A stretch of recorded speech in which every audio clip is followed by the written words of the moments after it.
Alright, so this is Squidward, as most of you know. And basically I'm going to show you guys what I have in terms of controlling body position. Basically, Squidward can lean a small amount from side to side, forward and backward. And he can move his body in a circle. Right now it's only about 5 degrees or so, it's not very much at all. There's this square patch right here, and by moving the mouse around in that square patch, I can control where Squidward, the direction in which Squidward leans. Alright, so this is just a quick example of the patch that I'm using. So you can see that there's the square here, and the square outputs an X value and a Y value. So when I go ahead and center it, X is at 100 and Y is at 100, and that's, if this is the origin, this would be 0. This is 200 for X and Y.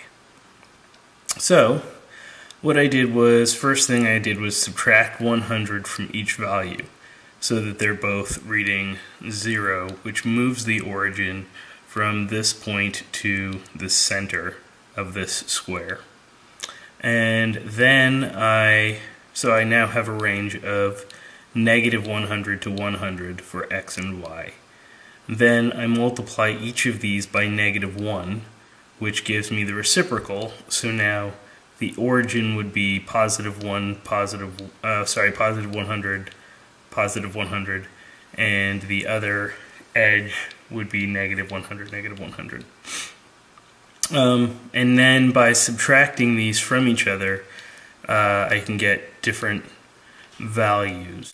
Now, one of the cool things about this is that Squidward can maintain the body lean while he's walking. So here I'm going to lean him all the way to one side and have him sidestep to the left, leaning all the way to the other side. Have him sidestep to the right,